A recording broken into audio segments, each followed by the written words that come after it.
Hi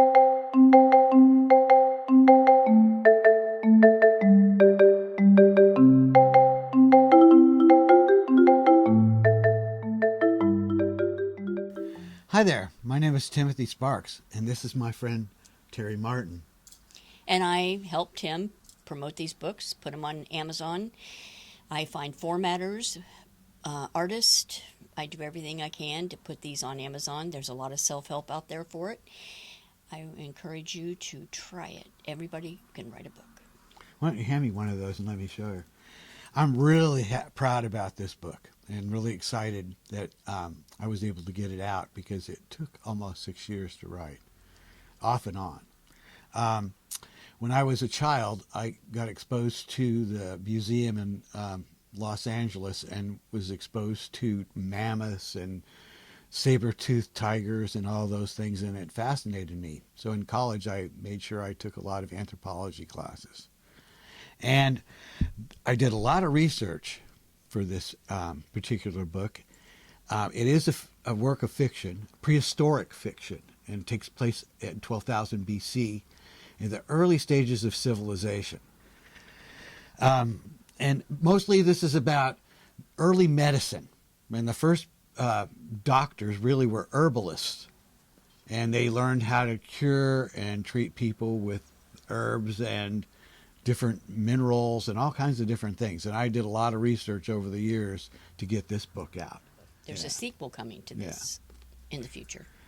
Now, this particular book is 8 short stories and a novella. A lot of my readers really enjoy short stories, and this particular book has some really good ones. Terrie's aunt, Shirley, sent me an 1889 Indian head penny and asked me to write a story about it. And I did. And it's called Howard's Fortune. And it's about, it takes place in 1976. It starts in 1976. And a young Vietnam veteran gets a letter in the mail that he is in Howard Hughes's will. And his girlfriend is ecstatic. She wants to come in and she moves in her stuff. And they're waiting for this delivery to happen. And he gets the letter and he opens it and it's a penny. A single penny. And so she obviously she leaves him immediately. Anyway, and this penny turns out to have a lot of luck with it. Some of my other stories are kind of humorous in here.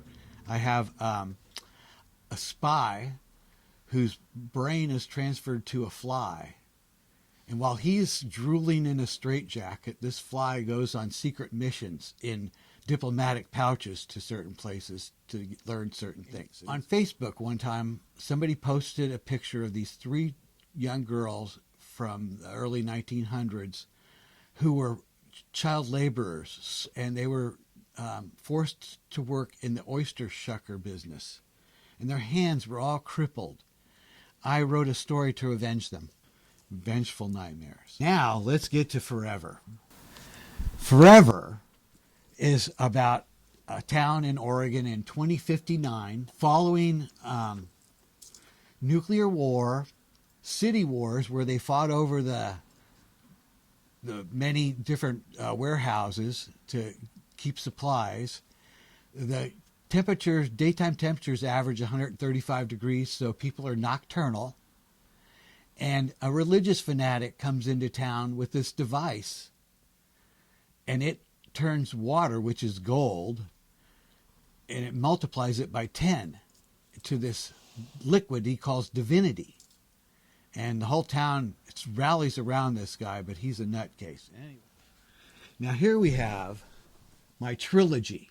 I'll start out with the first book that I wrote, which is Cost of the Spirit Coin.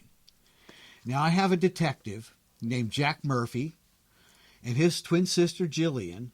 When they were 10 years old, 1,000 years ago, they accidentally were bewitched by fairies and became magicians, magical. But because they were only 10 and had no training, they put these principles, the Murphy principles, so that they can only do magic when they're calm. They can't turn people into frogs and whatever. And as they grow up, these conditions remain. And so they can't do magic while they're in their jobs. And Jack is a Seattle police detective. She's a healer and he's a crime fighter. Then the characters continue in this book, Saving Midas. I have 6 leprechauns who are brothers, sextuplets. And they're after a dog named Midas who can smell gold. They come to Seattle in a container with 6 motorcycles, and they raise hell. And now this is the 3rd of that series. And in this book, this is more science fiction. And I created a world 16 miles below the Earth's crust. And these Nazis are all creating mutants. And now, I don't know how many people believe in reincarnation, but from what I've read and researched, 1/3 of the world does. And in this book, it starts in 1926, and a researcher discovers a formula to prove reincarnation. So this guy gets this idea that, well, if you inject the DNA of a serial killer into somebody's hand who is dying, then when they reincarnate, they will find this person, touch them, and they will not reincarnate. They will die and not reincarnate. So I got Jim Jones in here, Al Capone, Ted Bundy. And they won't come back And they anymore. won't come back. And I've got some heroes in here. Now, this is my thriller, Pain's Limit.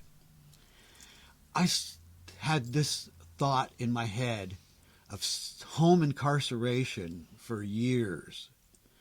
And my original thought was to project it into the Wild West and have, just somebody keep it in their house and keep a prisoner in their house. And the only criteria was they had to keep them alive.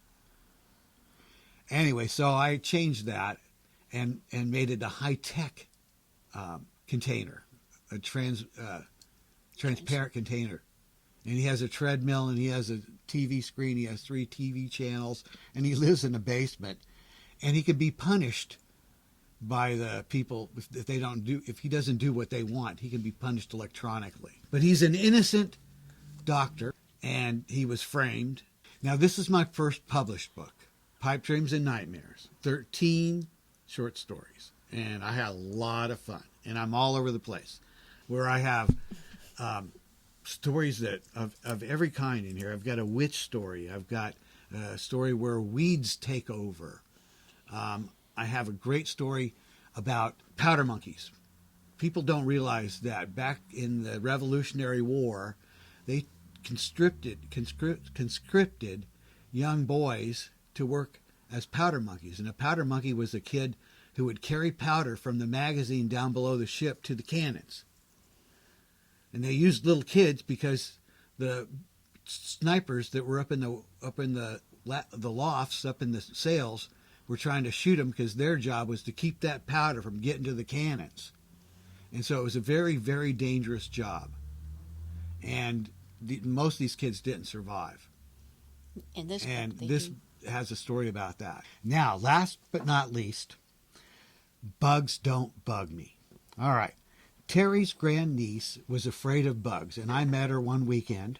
It's very cute. And I met her one weekend, and afterwards I came home, and in 2 hours I wrote this book. Now, I got edited, and then I found an illustrator, and so I put it out, and I dedicated it to her. And I'll read the dedication. This story was written for Lauren Earls. Understanding what you fear is the key to overcoming whatever frightens you. Read, learn, and be brave. Okay, my next book is called Masked. And my private detectives, Katie Hope and Pete Regret, are sent down to Belize to investigate and find a missing person. Alistair Fuller is a famous photographer, nature photographer, and he's been missing for 9 days. And they uncover an alien mask of such power that It changes it the changes the world. You can find my books on Amazon, Timothy W. Sparks. And there's an author page that Yeah. you can go to and see what's coming Yeah. up and what we're doing next. There's some trailers that are going to be there for each book. And also Facebook and Twitter, the connections or the emails and information is on his Amazon page. My books are also on Kindle.